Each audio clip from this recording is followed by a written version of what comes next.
All right, we'll call the meeting to order. Welcome you to the November 21st, 2019 meeting.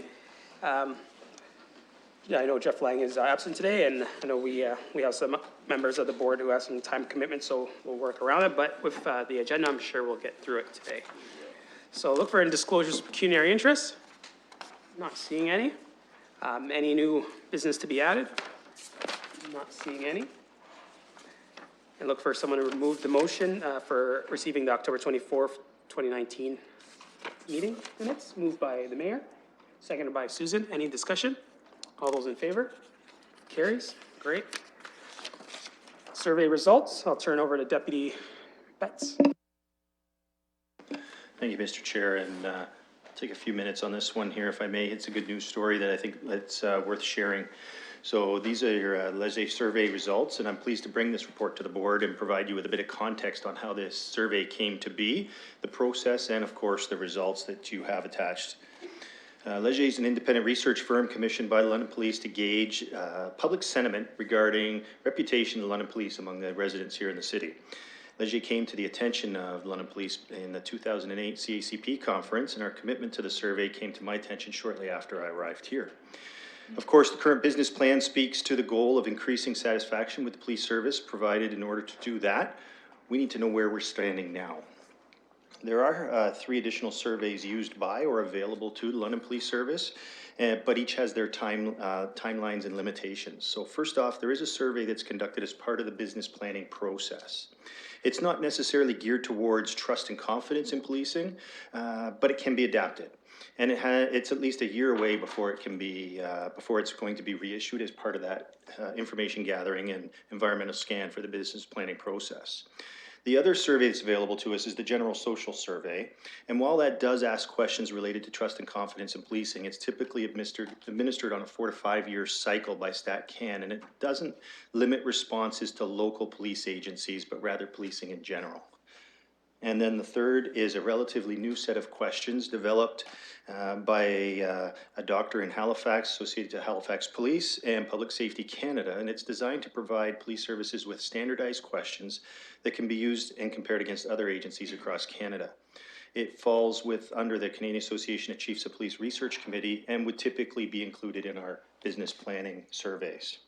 Those are 3 additional surveys. So having contemplated what is available, the goals of the London Police Service business plan, it was deemed appropriate to proceed with this survey by Leger to give us a benchmark of where we are now. So the survey administration is somewhat unique, and it's simultaneously administered across Canada to provide us with a benchmarking of police perception in general, as opposed to London specifically.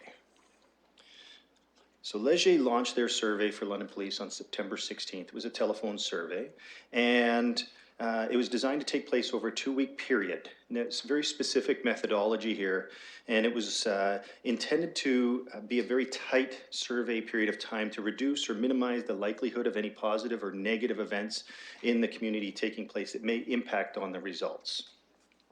So when they launched their survey on September 16th, and partway through, as you'll recall, there was some media outlets that released a multi-part news story involving a London police officer. Obviously, this was the very thing that Leger was trying to avoid in the creation of their methodology. At that time, I was presented with the option of discontinuing the survey, or else using this as an opportunity to gather data in relation to the effect that negative news may have on the public's perception of policing.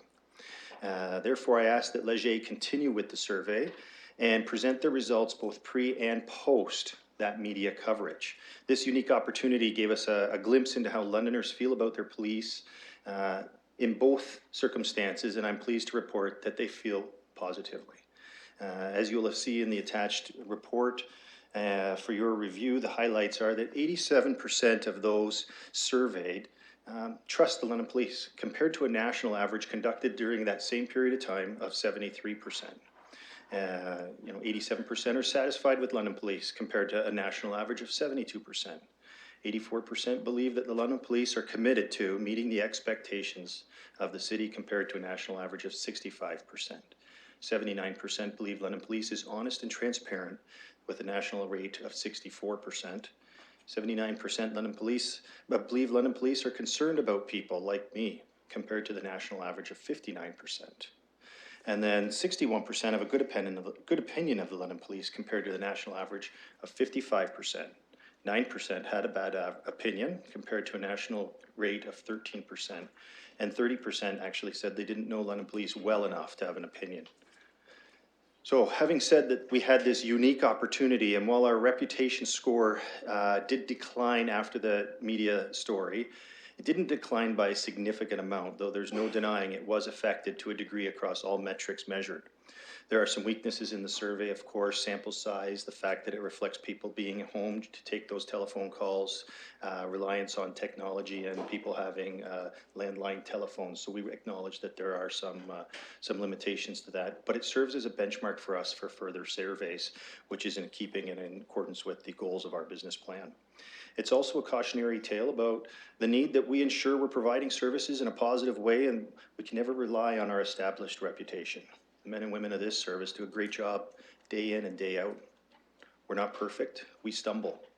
But I believe that each member of this organization joined because they wanted to help and they wanted to serve and they wanted to keep their community safe. This survey reflects the positive opinion the community has of us and how we're doing that job. The community has given us their trust and confidence, and will work to maintain that trust and confidence and strive to do better each day and demonstrate that we're worthy of it.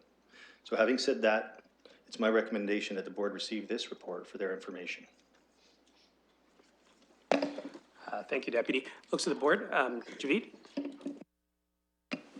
Thank you so much, Deputy. I am really impressed and happy to see these results. I think it is a testament to the pride we have in our police services. Trust is such an important element of well-being and community safety, and it's really amazing to see that we are scoring well above national benchmarks in that area. So indeed, we have a lot to be proud of.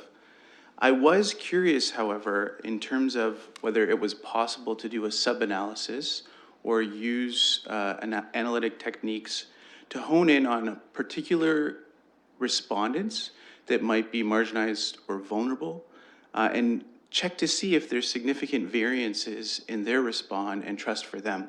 So in particular, I think of the 15% of the respondents who are identified as a visible minority, as well as the 23% of respondents who identify as having a household income less than $40,000 a year.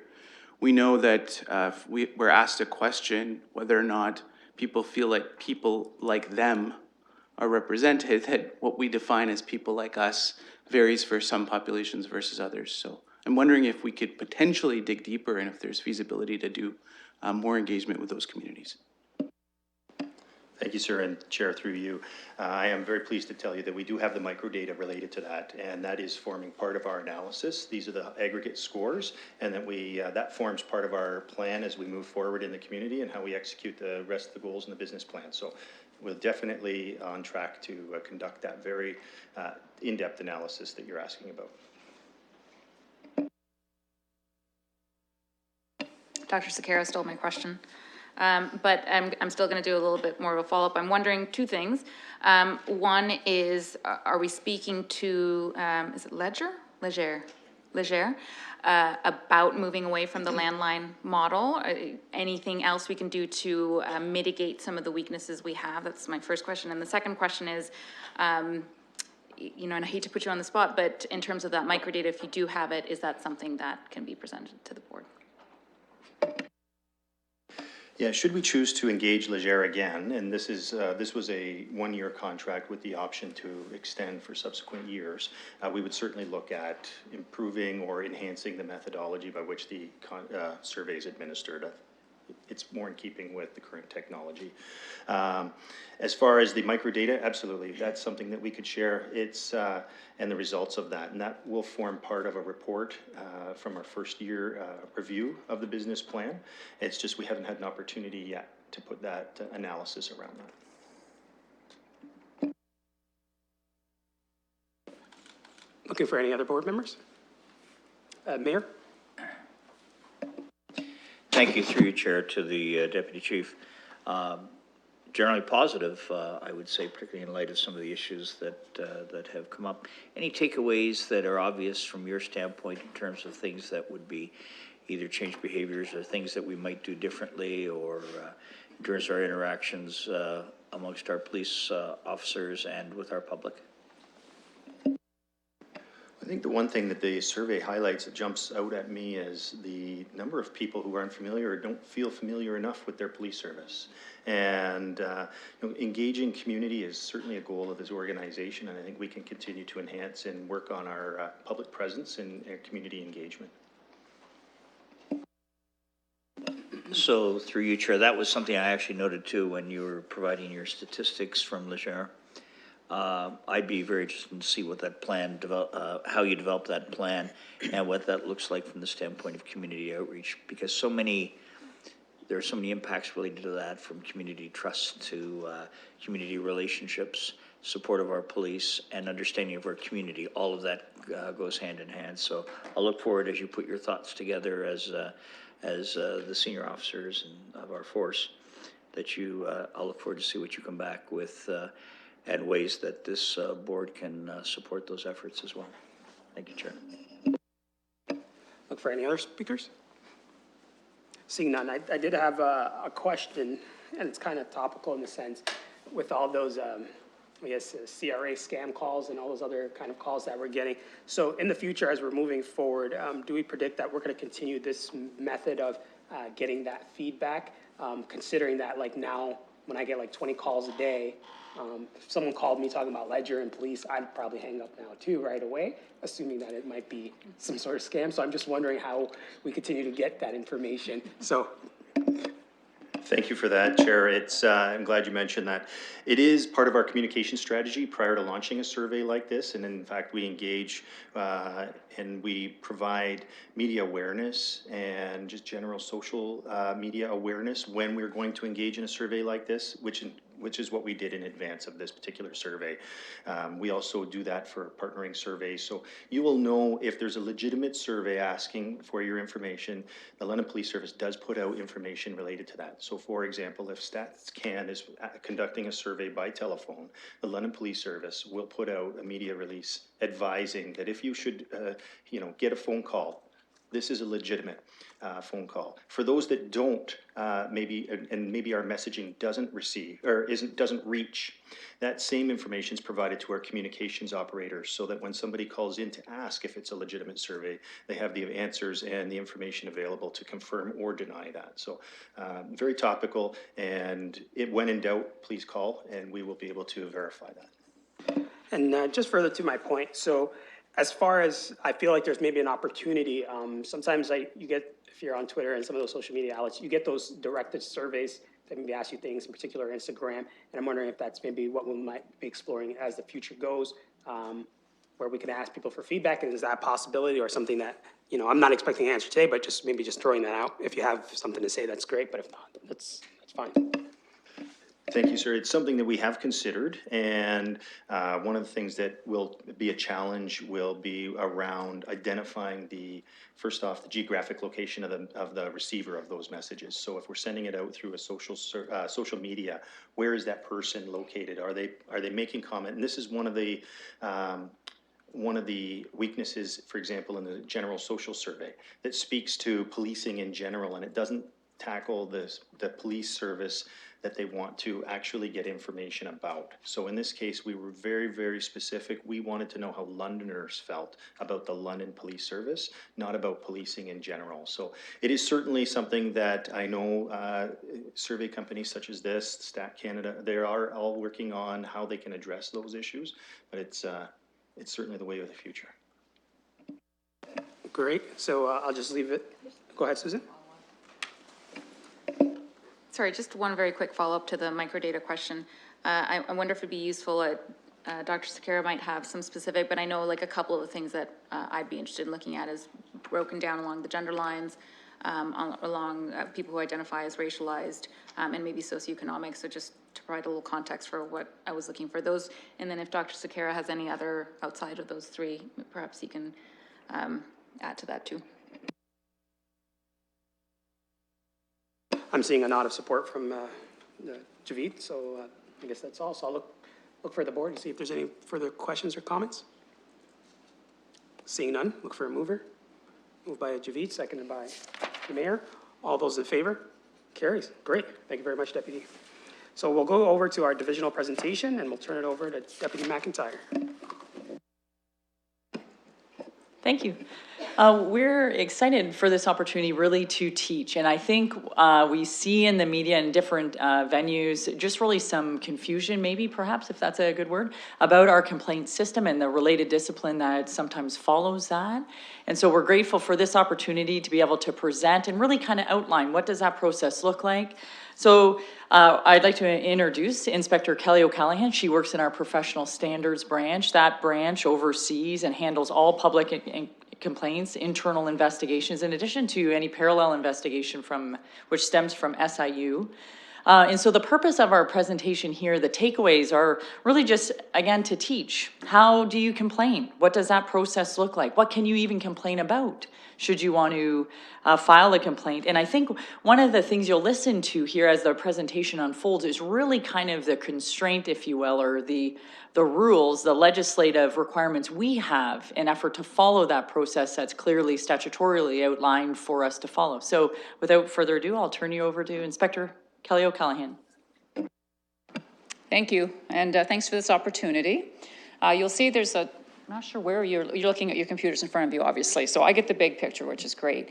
So it's going to be quite a brief presentation, and as the deputy spoke about, I'm going to briefly cover off the types of complaints we get in and where they come from, and also what misconduct is. But I think more importantly, as was inferred, is how a chief determines what kind of misconduct is serious versus less serious, and finally, what can be released to the public and why.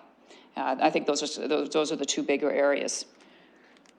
So those are the three types of complaints that we will receive as a police service. And as board members, you guys are well aware of number 1 and 2, the service and policy complaints, because they are reported to you. So you see those memos almost on a monthly instance. A service complaint, service and policy complaints, I should say, will come in through the OIPRD, through the Ontario Independent Police Review Director.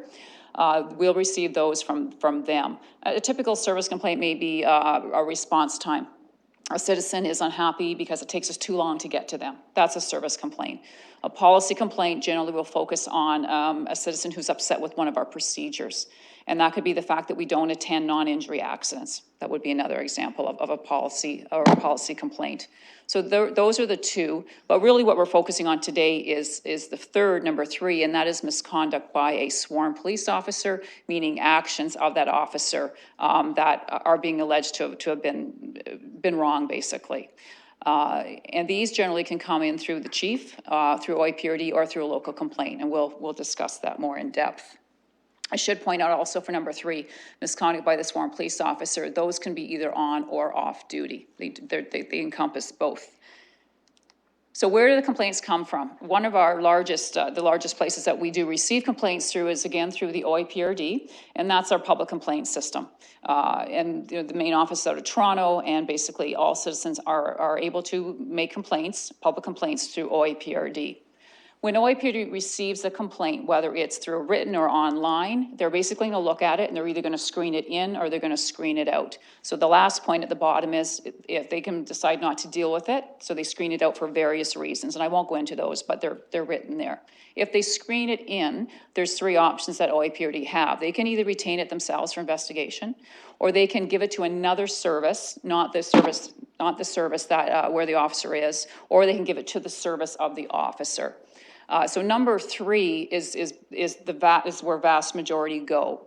If it's a complaint against one of our officers, generally we get those to investigate. And a lot of people may have some problems with that, but the bottom line is OIPRD only has so many investigators. That's just the way it is. So most of them we will get back to investigate on our own officer. So OIPRD is the first spot. We can also have local complaints, and you'll have seen that line on the quarterly PSB form. And those are basically considered to be more minor in nature, generally. And that's when a person either calls in, wants to speak to a supervisor, or they walk into headquarters, wants to speak to a supervisor, and they tell the supervisor what the issue is. The supervisor investigates it, may have to speak to the officer. It could involve a policy or a service thing as well. And generally, it's worked out. for those. Reports are made on each and every one of those, are made, and they all come up to my office, and we review them for two things. The supervisor must tell any type of public complainant that if they're not happy with how it was resolved, that they have the option of filing a complaint with OIPRD. So we always make sure that that is in the report. And secondly, we want to make sure that the issue was resolved appropriately. Because if we say, whoa, there's a problem there, we may want to go to the chief and say, Chief, we think we have an issue here, and we may want to pull it up as the next point, which is a chief's complaint. And a chief's complaint is basically nothing more than an internal complaint. It's coming from within inside. The chief can get these complaints through other senior officers who are made aware of issues, or it can be as simple as a citizen making a phone call to the chief's office or an email in. They can come from a number of ways, but the bottom line is it's an internal complaint. It does not come through the OIPRD. It does not come through the public complaints system. So again, we're really here to speak more about misconduct as opposed to policy and service complaints. So the next question is, what is misconduct? Well, it's defined for us in legislation, and that's through the Police Services Act. And I've listed a number of them there. And there's more within the act itself, but that's really the bread and butter there. And in particular, the first four: discreditable, insubordination, neglect of duty, and unlawful or unnecessary exercise of authority. That's really where the vast majority fall into. When we get a complaint from the chief's office or we get a complaint from OIPRD, they don't label it. That's up to our office to figure out, okay, what's the allegation? Okay, it fits into this. And we take that from the Police Services Act. And there's also tons of case law as well on what those consist of. So that's really what misconduct is. It is defined by statute. So we're going to move over into what's the difference or what the similarities are between a chief's complaint and OIPRD. We know they come from two different areas. Regardless, there's a lot of similarities in there because they're both going to focus on an allegation of misconduct against a sworn member. And I should also point out it's only against a sworn member when we're talking about the Police Services Act. It only applies to sworn members, so a sworn police officer.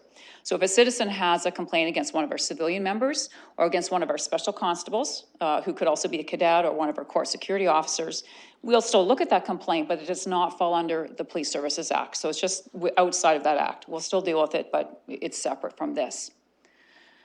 Again, we know that where the chief's one comes from, we know where OIPRD comes from. Regardless, my office is the one that investigates them. We complete the report, and in the report, we make a final recommendation to the chief that these allegations are substantiated or unsubstantiated. Sometimes there can be more than one allegation, so we could have one substantiated, one unsubstantiated.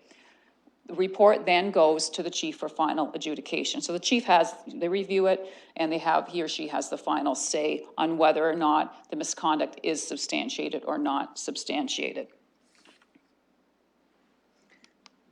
If the chief should determine it is unsubstantiated, basically that's the end for there. More importantly, though, and I think is what really we want to discuss more here today, is if the chief should determine that misconduct is substantiated, they then have to determine, is that misconduct serious in nature or is it not of a serious nature? And that is not a black and white issue at all. There's a lot of things that will come into play with that, and we'll show you some examples as we go. If the chief, though, should determine that this misconduct is of a serious nature, they will forward this on to a formal PSA hearing. If they determine that it's not of a serious nature, they will forward it on for what we call informal discipline. So you're going to look at formal discipline versus informal discipline, serious versus not as serious. These wordings are provided to us through legislation. Again, it all comes through the Police Services Act. Part 5 is the complaints process within that act, and it outlines this. So this is not something that we have discretion in. This is outlined in legislation. What the PSA, however, cannot define, and it does not define, is, again, what determines serious versus not as serious. So how does that happen? What does the chief look at? Well, every case is individual, and that's why it can't be legislated as to what is and what isn't, because you can just imagine, just like any criminal court case, there's always going to be, details in there and things of a very unique nature. So you cannot put that into legislation, but these are some of the things that the chief will look at. I mean, the obvious one is the nature and seriousness of the incident. But something that could be a mitigating factor might be the circumstances surrounding the incident, for example. There's certain things that we look at, for example, the concept of progressive discipline, right? You know, you make a mistake, we'll treat it this way this time. Next time you make the same mistake twice, well, you might go a little bit higher in that. Kind of a common sense approach to things like that. We might look at case law. What have other services done with a similar type of case, if we can find one? And what have we done in the past to try to look to see if it's consistent in our approach, for example? I'm going to be hitting this for the entire time, so excuse me. Other points are listed there. For example, the second last one is good. You know, was the officer forward? Did they come out and were they very honest about the mistakes that they made? Or were they misleading and that they tried to mislead and lie to the investigators about that? These are all things that we'll look at. The disciplinary record of the officer rather. Do they have a discipline already on file? Because we will keep that for between 2 to 5 years, depending upon past seriousness. So these are things that the chiefs will look at when they make that determination.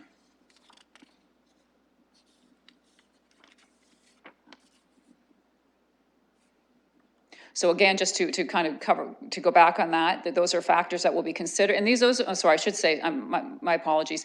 That happens regardless of whether it's an internal complaint from the chief's office or from the OIPRD. It's the same factors that are considered. So it doesn't matter where the complaint is coming from. Again, it's up to the chief to decide that route. So the next big, I think, question that the public always wonders is, why aren't we told about the things that happen within the disciplinary world of police? You know, these are public servants, we pay their salaries, we want to know what's going on. Well, it's a very simple answer. There's legislation and there's rules around what we can and cannot release. So the bottom line is, we can only release matters or information to the public on matters that go to a formal PSA hearing.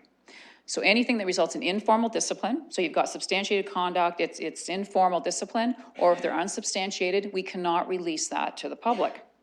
You may ask why we can't. One of the reasons we can is, again, it's legislation under Part 5 of the Police Services Act, Section 95. There, it strictly speaks about, and it's in front of you, I don't need to read it to you, but the big part is shall preserve secrecy with respect to all of the information obtained. So again, that's not open. That doesn't leave us any room for discretion there. The reason we can and do release information about the formal hearings is, I may have to ask my legal counsel friend here for that, but it's covered under a different legislation, and that's why we can. But for informal and for unsubstantiated, we just are not allowed to release that type of information. I would also give a really good example. It's no different in the policing world than, say, it would be if you have an employee from City Hall or London Life or LHSC. Every business can have disciplinary issues. Do you put those issues out to the public? And no, you cannot, because the disciplinary matters are governed between an employer-employee relationship. It's personal information. It just cannot be disclosed, and it's no different within the policing world.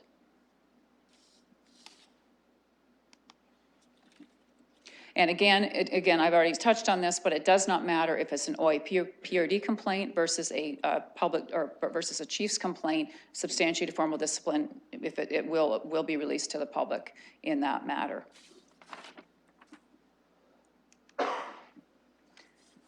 And again, back to the OIPRD, this is a little bit different though, and this is good for the members of the public, and I believe you would already know that as board members, but the difference between the chief's complaint and the OIPRD complaint is listed on this page. OIPRD is a public complaint system. Chiefs is internal. So if a complaint from a public complainant through OIPRD is substantiated or it's unsubstantiated, that individual complainant will receive a letter letting them know the results. So it's not made public per se, but that individual person will be made aware of the results of that. And again, that's part of legislation, and that is why that individual person will get that. That doesn't mean we can release it to the public, but the complainant has the right under the public complaint system to be made aware of that.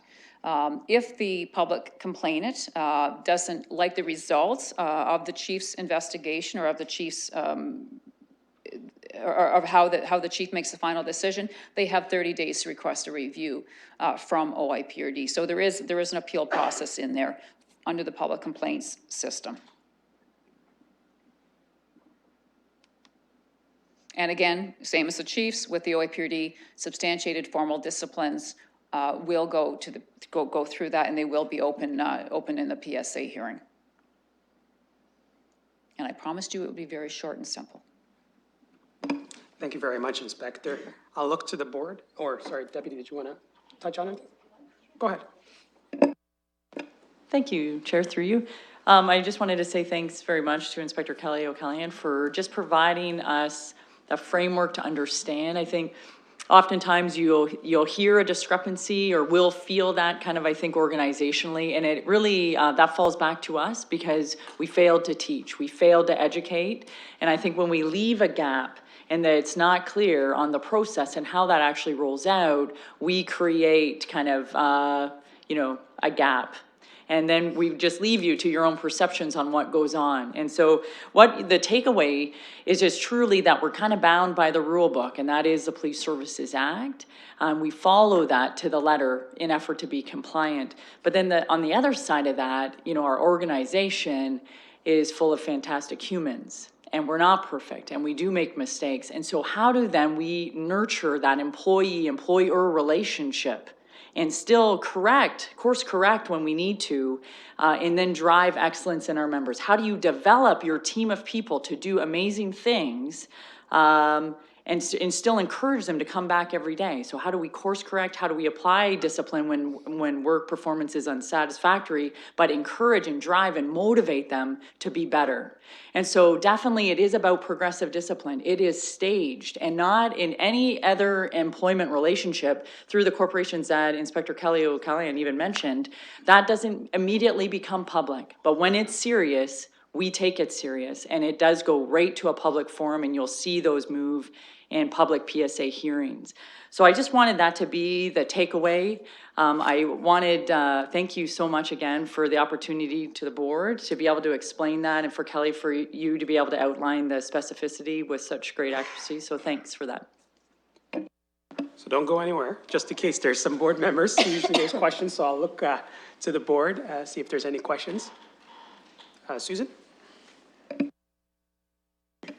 Thank you, Chair, and thank you, Inspector. That was very, very helpful. I think it was particularly important to note how much of this is heavily regulated, because I think there's lots of confusion about why can't we talk about this, and that sense of that public trust and transparency, but so much of this is governed by, or what I heard from your presentation, it's governed by legislation that may preclude you from talking about specific cases, but also in terms of even the discipline process itself, and this is leading to my first question. Once it's going through a discipline process, my understanding is that it's all, again, legislated, and ultimately the outcome is put in front of an adjudicating officer. I don't know if you can maybe build a little bit on that particular process. Okay, so basically the complaint comes to the Professional Standards Office, regardless if it's from the chief or from OIPRD. The investigation's conducted, just like a normal investigation. And the investigators will determine in their minds whether or not the misconduct that has been identified is substantiated or unsubstantiated. That whole report will then go to the Deputy Chief of Operations, who is our complaints officer. And at this time, it happens to be Deputy Chief McIntyre. And she can either agree with the report or disagree with the report based on her experience. Sometimes she'll come back with further questions. We may have to go back and answer those questions. Bottom line is the Deputy Chief has that final say as to whether it's substantiated or unsubstantiated. There will be a decision letter that will go with that report with her decision on there. If it's unsubstantiated, the reports are always on file, and the officer, who we would call a respondent officer in that case, is made aware of those of the results, and they will get a copy of that investigative report. And the same thing would occur whether if it's substantiated less serious or substantiated more serious. So that's kind of just the investigative process. So if it's informal, meaning it's going to be deemed to be less serious. For the disposition portion of it, it would then go, it's within our working agreement, it then goes down to the division commander to determine what type of disposition they will get. And that, again, is within our working agreement and within the Police Services Act. And then, of course, on the other side, if it goes to formal hearing, that, again, is subject to the Police Services Act and to the rules of proceedings, which I think is a statutory, it's under the more provincial legislation, Statutory Powers and Procedures Act, if I got that right.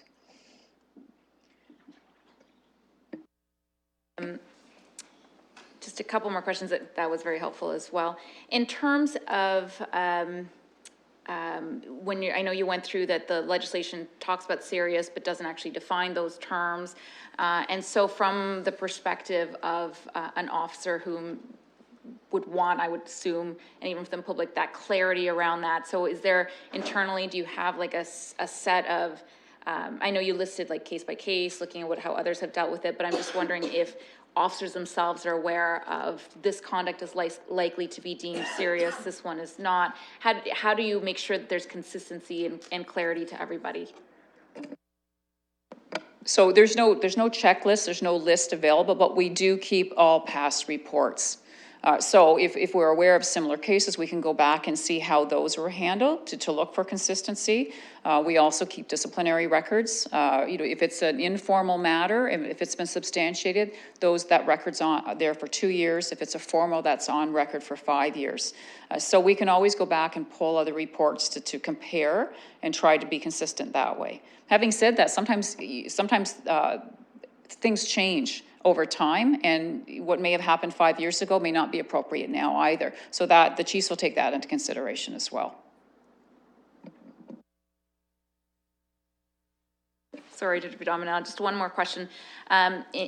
Is part of your role or the professional services branch, are you tracking things? As I think another issue that I believe is important for the board is tracking systemic issues, like if there's systemic concerns and even just linking it to the mental health of the officers.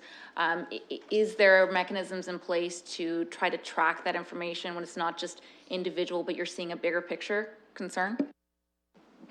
As we become aware of that, we will certainly bring it forward to the executive to make them aware. It could be a training issue, or we could say, you know what, this officer's had over the 2 years has been involved in a few minor things. Maybe we need to check on that officer's well-being to see what's going on. So in which case the wellness portion will come in as well, because often we found that, not often, but at times when an officer's having trouble with conduct, it may be tied to a much broader issue. Just to add to that, the bit about monitoring trends, excuse me, is something we do. The quarterly report that the board receives, as I've indicated previously, we're going to beef that report up and it'll be more comprehensive, and you'll see that in January, which will actually be the report for year 2019. And that's when we look for, if there's trends within use of force or certain types of discreditable conduct or things like that. We look at those all the time, but that report will hopefully highlight any of those, and then we can address that through training, education, or whatever's appropriate. Thank you. I'll look to any other board members for any questions. Any comments? All right. I'll just would like to add, on behalf of the London Police Board, thank you, Inspector, for coming, and your team as well. And I know you guys have a very difficult role in particular, having to discipline your own members and, do those investigations. So with, of course, the public scrutiny that comes with it. So, but I think this was definitely an important presentation. So I'm glad executive. And one sec, I'll come back to you. I think the executive appreciate them bringing this forward, because I think it was an important part to do to better educate the public. So I think this is really demonstrates the openness and transparency that the service believes in, which is, we're showing people how to continue to make complaints. And I think we want to continue to grow and build the service and make it better. And I think even the service complaints, some of them are also helpful in helping, bring back that information to councils to say people are complaining about the lack of response times and having to wait. So I think some of those things are also helpful for the bigger picture. So thankful. So again, thank you on behalf of the Police Service Board. But before you go, I think the Vice Chair did have a question, so I just turn to her. I was just wondering if we could make your presentation available so that we can perhaps post it on our social media or website. I think it's very helpful. Great, thank you. Perfect. Thank you very again, Inspector. Seeing no further discussion, look for a mover. Moved by Susan, seconded by the Mayor. Seeing no further discussion or comments, all those in favor? And it carries. Great, thank you very much. There's no new business added today. So our next meeting will be Thursday, December 19th, 2019. So that's just right before Christmas. Sorry, one sec.